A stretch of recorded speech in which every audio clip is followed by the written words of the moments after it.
Aisha, nimekwambia usitume message muda huu. Yaani hapa nilikuwa na mke wangu. Yaani bila kufanya ujanja wa kutoka inamaanisha tuko tunaumbuka. Toka jana nakwambia usitume message bila kuna nini kukwambia mimi. Sasa sikiliza basi nikwambie. Uaga ndo hapo tunaponiuzi na wewe muda mwingine. Nishakwambia jiamini uko peke yako. Mimi mwanamke namstiri tu hapa. Unaelewa? Sasa cha kufanya basi sikia ili tusinani. Wewe nitumie namba yako ya Voda hapa nikutumie hela ili umshenzi asijue mimi nitamwaga tunaenda kazini, sawa? Hamna, niliona mama mdogo, yani imenisikitisha sana. Unajua jamani nilikuwa naheshimiana naye sana. Sasa hichi kilichotokea. Ngoja mama mdogo nakupigia. Hivi, hicho ndio kilichokutoa ndani? Mimi na wewe tunaongea masuala ya msingi kuhusu mtoto. Alafu isitoshe, mimi nina shida na hela. Mtoto anatakiwa kula, anatakiwa kuvaa. Tulia kwanza. Haya, mwanamke gani unayemtumia hela? Wewe, tulia basi. Sasa umeshakuwa sasa.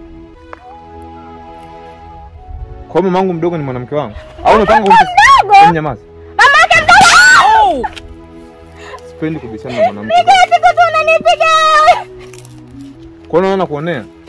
Sikiliza sasa, mwenyewe nimeshachoka. Haya maisha kukaa tunafuatiliana kila muda. Kama unaona sisemi baba yako kama unaona mbele ndani ama kama unaona tuendane wewe. Hapo tunapoenda tutaenda kuishia pabaya, sawa? Kwa kama vipi wewe unaona mimi tuendane na wewe? Unaweza kuchukua tu muda wako bado mapema, sawa? Kwa nini sifanye mambo yangu ya kazi muda wote kufuatiliwa tu? Wana baba. Itoshe basi, hapa sio msibani, habari za kwanza kuliangalia. Na tena unategemea nani nakuonea huruma sasa? Naongea na mama mdogo mambo mengi, kwa tufanye nini sasa? Mama yako, mama mdogo. Maisha yamekuwa magumu sana. Mama nisaidie mimi.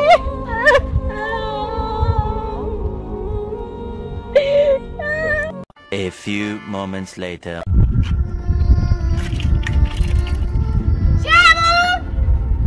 Shamu! Naam. Uko wapi mama sikuoni? Njoo kwa huku nyuma. Uko nyuma? Eh. Nakuja shemu wangu. Sawa. Karibu shemu. Karibu kae. Niambie shemu.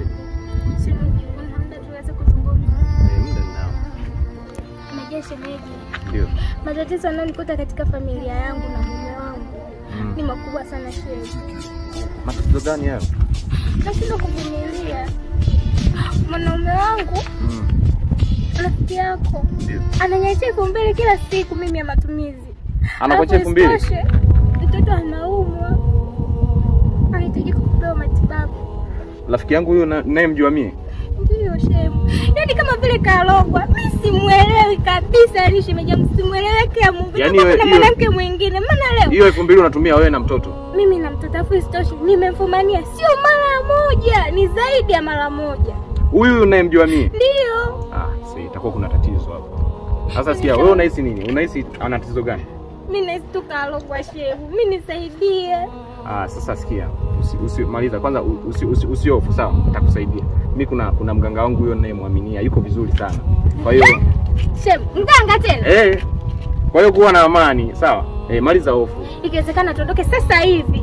Yaani tuondoke sasa hivi. Ninapompenda mimi baba G jamani. Ninampenda kiasi kwamba ninavurugika akili. Nataka nimweke hapa shemeji yule rafiki yako. Kuwa na amani shemeji yangu, sawa? Kuwa na amani.